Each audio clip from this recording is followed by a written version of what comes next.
Oh yes, Eddie Hearn cooks Devin Haney in his decision making again. In a brand new interview with Fight Hub TV, getting ready for Regis Prograis, his upcoming fight with Jack Catterall, Eddie Hearn spills the beans. He says, and I quote, "Devin Haney needs some guidance. Sometimes you need someone who knows the industry inside and out like the back of their hand. Bill Haney has done an amazing job with Devin, but you need firepower," right? So he's basically saying that Devin Haney needs help steering and guiding his career. You know, of course, he threw in the part about Bill Haney has done great for his son, but if he's done so great, you got to ask yourself this question. If he's done so great, why would you need anything different, right? Like if Leonardo DiCaprio is acting how he's acting and he's working with a certain director and he keeps getting Oscar nominations, then you don't really have to change anything. As the saying goes, if it ain't broke, don't fix it. So the mere fact that Eddie Hearn is suggesting that a change is needed lets you know what he truly feels. So you guys got to be able to read between the lines and sift through the fluff. And people like Eddie Hearn, trust me, when they talk, there is a level of fluff because, you know, they got relationships. They don't want to offend anyone too much. So they want to get their truest thoughts across, but they also don't want to, you know, make an enemy or whatever. Eddie Hearn goes on to say, "I think Devin needs to get himself together and get a fight scheduled. Everyone is talking about the potential Ryan Garcia fight. Potential? What is that? May, June, July? In my opinion, Devin needs another fight before he goes into another fight." So he's saying he needs a tune-up, basically. In my opinion, he needs another fight before he goes into a big fight. So if I'm Devin Haney right now, I'm scheduling my fight, whether that's in Vegas. He's a big name still. I know he had the defeat or not the defeat against Ryan Garcia, but he's still a big name in the sport. For me, I'd be getting that date locked in and coming back with a bang for a big show and then coming back with a massive fight next summer, maybe against Ryan Garcia or anyone else. So that is Eddie Hearn and what he had to say. Now, my thoughts, ego thoughts, I do agree with him. First of all, Devin Haney was at Joshua Daniel Dubois fight and reporters were following him and they asked him, "Hey, when are you back in the ring?" He said December. And he said it like as if he knew. And he's also done interviews where he said Turkey wanted to do a fight with him. Where is it at? Because where I'm sitting, we're getting dangerously close. Halloween is basically next week, right? So we're at the end of October and you haven't even announced a fight. Plus, keep in mind, in America, I don't know where he's going to fight, if it's going to be Saudi Arabia, but at least in America, for American fans, we do have a bunch of holidays coming up. Halloween, you got Thanksgiving. Then in December, you got Hanukkah, you got Kwanzaa, you got Christmas, you got New Year's Eve and New Year's, right? So when are you going to fight in December? Not to mention between like the UFC and other events, other boxing events, other people are going to be penciling in dates. So Devin coming off of the Ryan Garcia performance, which wasn't really a good performance on his behalf. I don't care about what y'all talking about with the Osterine and all that. It wasn't a solid performance that, you know, would have turned on new fans. The best you could say is he showed heart by getting bludgeoned and getting up repeatedly, right?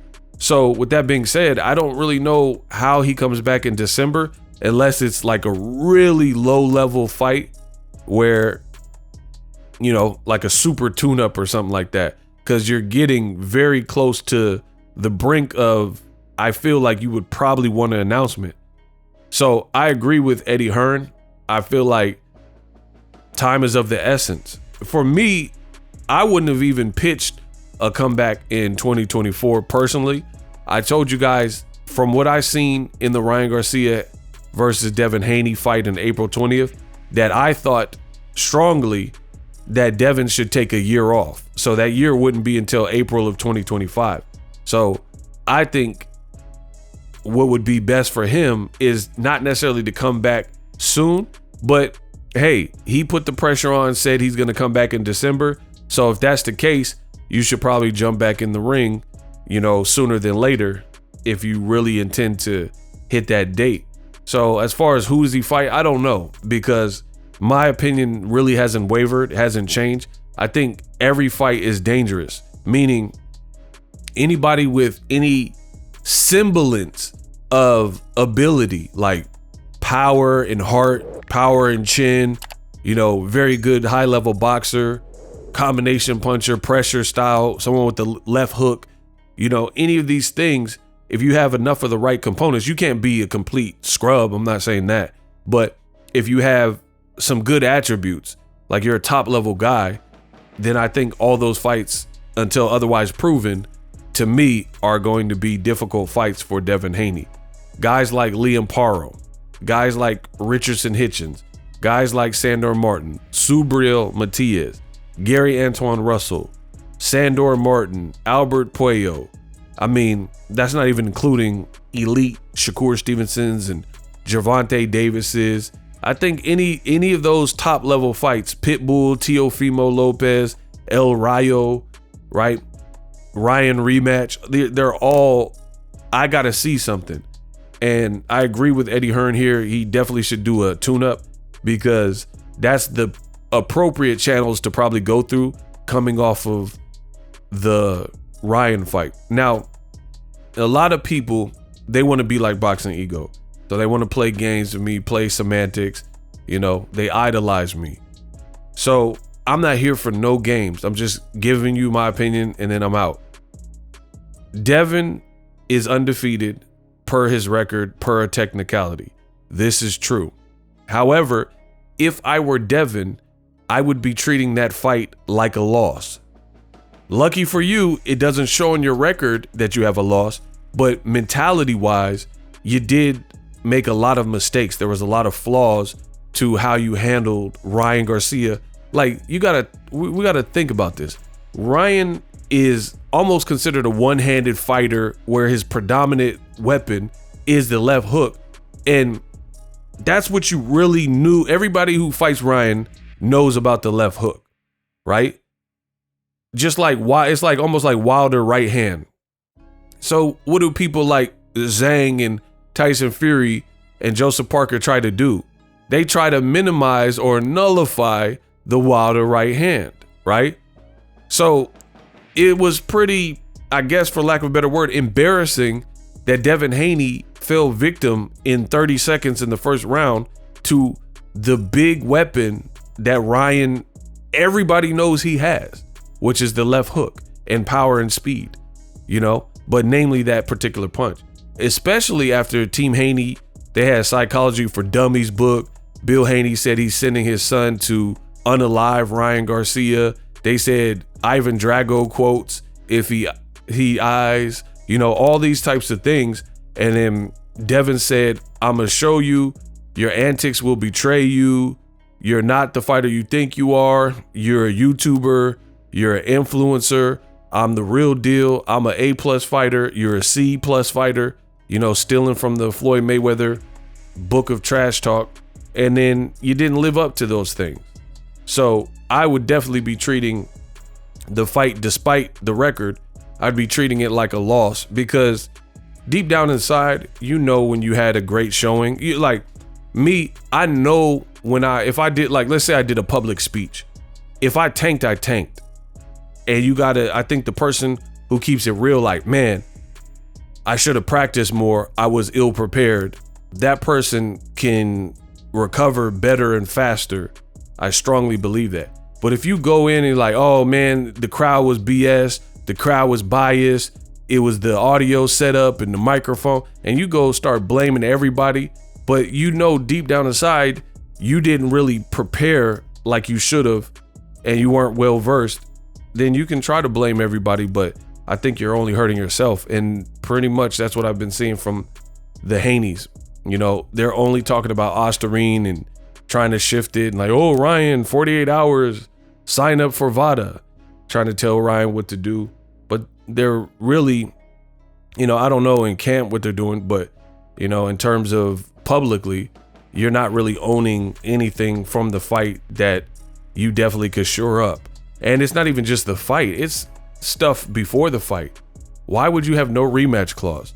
Why would you let Ryan have the lion's share of money if you said you were the A-side fighter and it's the Devin Haney era?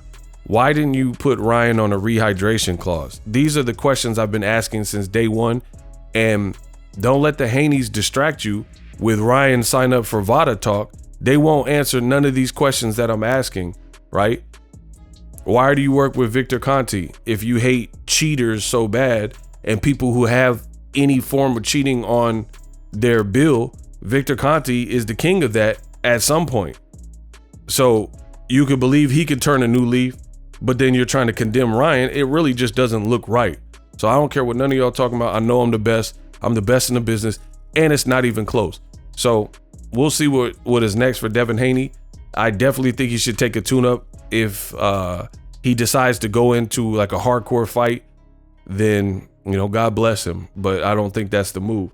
The other problem that's going to really hurt Devin in the pride department, in my opinion, is I think he wants to get similar paychecks to what he's been getting. And that might be over until you rebuild, because despite your record showing undefeated, the fans aren't really looking at you as the same fighter that beat Regis Prograis. And you have an impressive performance. People seen the flaw. They seen you getting hurt. They seen you getting dropped. They seen you getting clipped, right? So that is the biggest question here is, who does he work with? He called Eddie Hearn the fakest ninja that he's ever met. He's taking shots at Bob Arum. He never really established a working relationship with PBC and Al Heyman. And, where do you go? You have Devin Haney Promotions, but you have no network deal.